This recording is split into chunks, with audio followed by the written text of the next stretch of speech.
What's up? What's up? What's up? It's the people's champ in the bathroom with the bathroom diaries, baby. You know what I'm saying? First off, I like to thank everyone that's been subscribing, getting them notifications, staying tuned to the videos, sharing it with your folks and everything else. Really greatly appreciate you guys. And I know you guys been doing wonders with it because my YouTube check for this month has been a nice size. Pretty big, nice size, little YouTube check. Well, I can't say little YouTube check because then that's disrespecting myself. But I had got a nice size check for from YouTube thanks to you guys. So you guys are being a part of helping me keep food on my table for my family. I thank each and every last one of you guys for that because you guys are a very, very big part of this journey. Okay. Now, I don't know if you guys been paying attention to this whole Tito and Big Boy fiasco was going on. Big Boy's calling out Tito, like if you want the smoke, light the fire and all of this. This is the thing. Sometimes people need to stop clout chasing and doing things for attention, to try to get a big payday. I'm hoping that this is just publicity stunt because Big Boy swing at them mitts, hitting them pads and everything. But Tito, he's hitting bodies. Whether he's old and got about 20, 30 bones that's been broken, Tito will slice that dude up. Put him in a guillotine, bust his face wide open and all type of stuff. You know what I'm saying? Because you got to remember, it's not a street fight. They talking about getting down in a ring and all of this shit. So the difference between a street fighter and a real fighter champion is when they in that ring, you have no chance in hell to get the upper hand because there's rules. There's rules inside of there. That's just like Mac Truck. You ain't finna see Mac Truck talking about I'm finna go in this ring and fight this MMA fighter, this UFC fighter. For what? Now, if I'm out in the streets and it's happening there, we going for broke. We're going to go for broke. Other than that, I stay in my lane. I don't want no issues. So I just don't understand why these dudes are doing things to get this attention. Like, if the attention is leaving, don't do no wild shit just to get the attention back on you, because everybody fizzes out, dies out, comes back, dies out, comes back.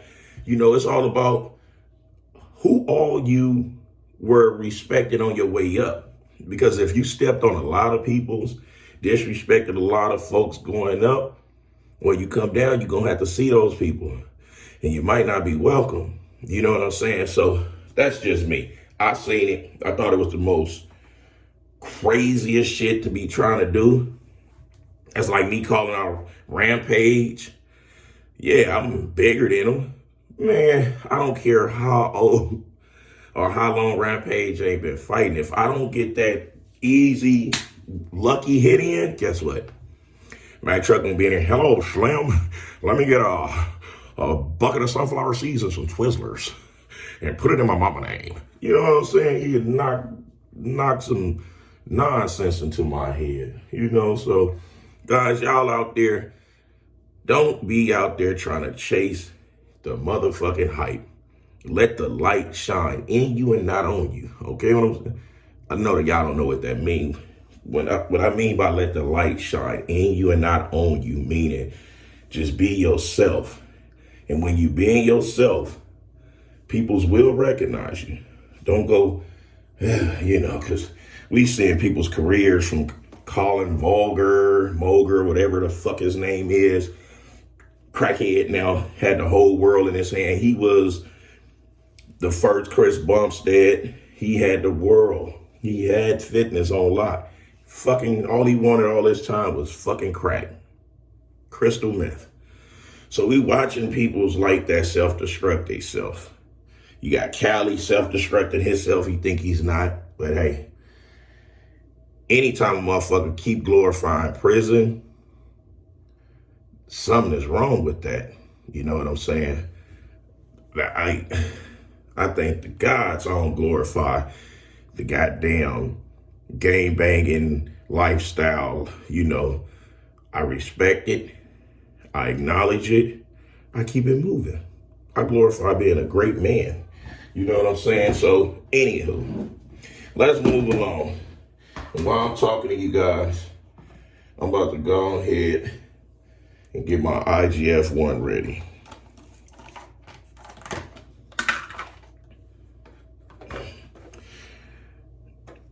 I'll let y'all know about this another time.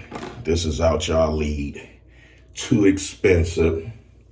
It is out of y'all league. And those of you who can afford it, just because you can afford it don't mean that you should get it, because it gets expensive as fuck to keep that addiction up and that habit up and all of that. Then it become too expensive. Okay?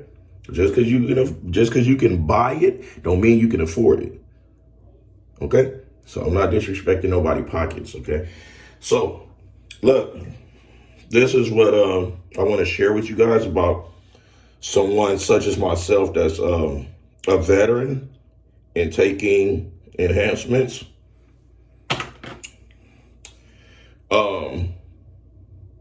I can afford now to slack on not being so on schedule with taking my PEDs.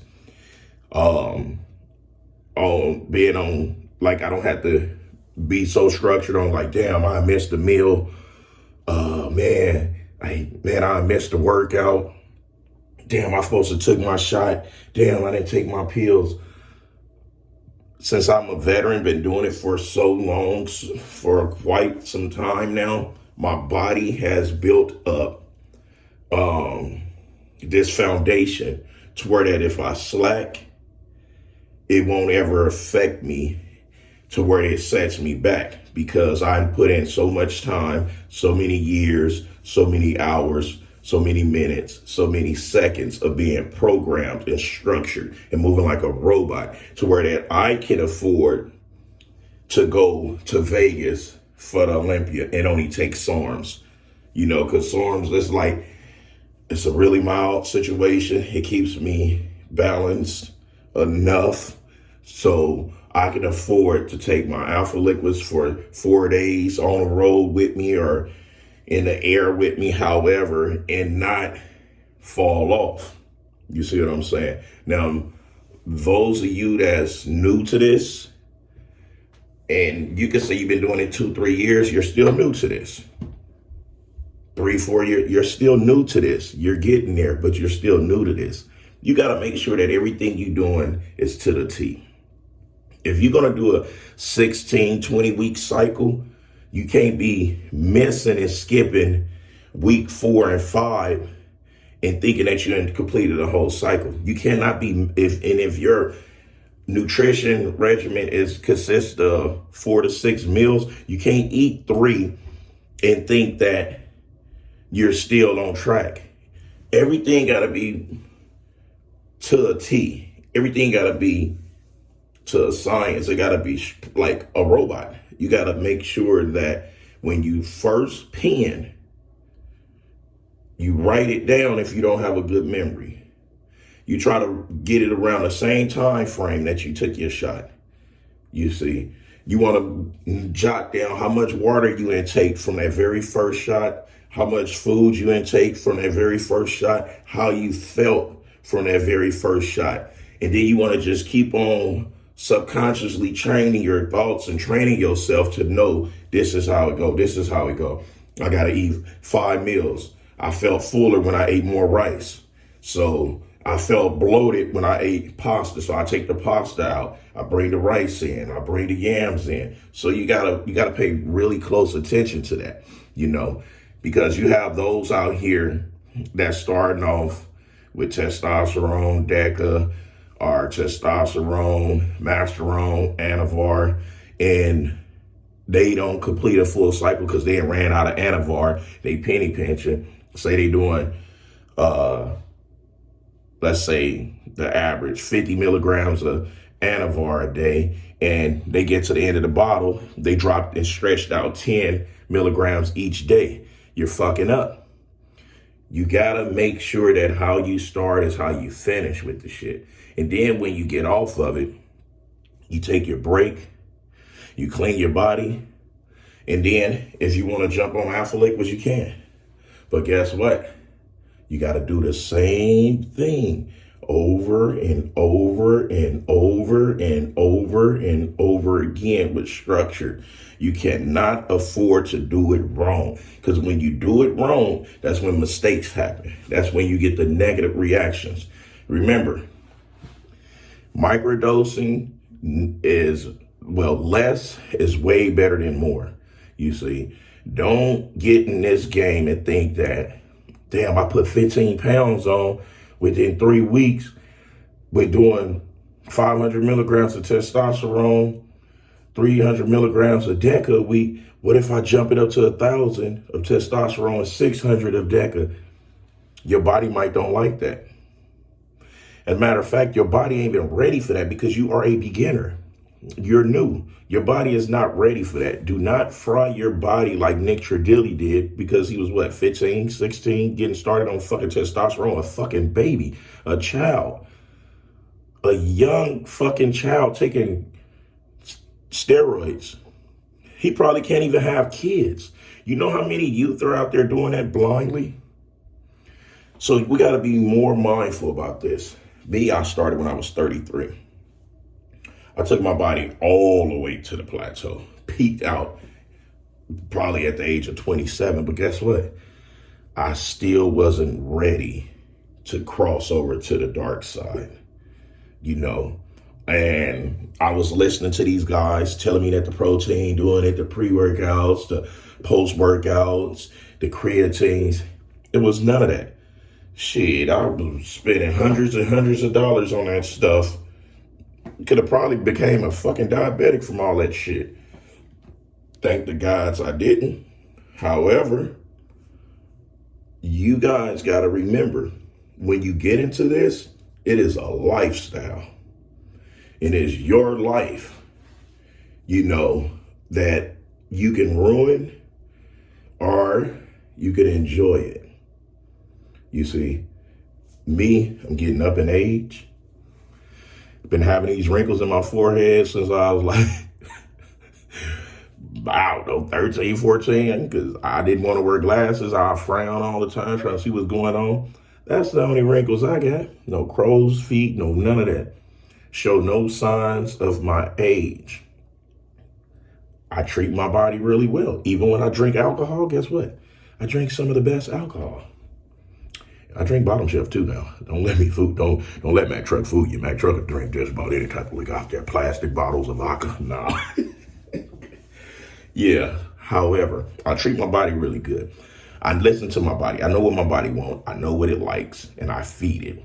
I give my body exactly that, and you guys gonna have to learn.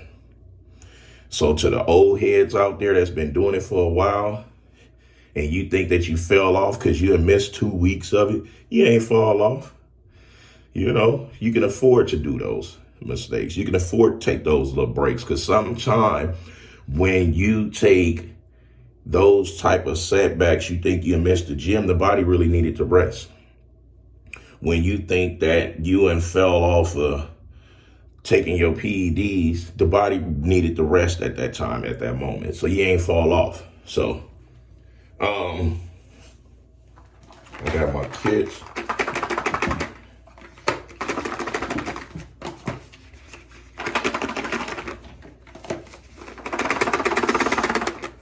They got back in stock. The site got back in stock with the GH that tests quality more than Serostim.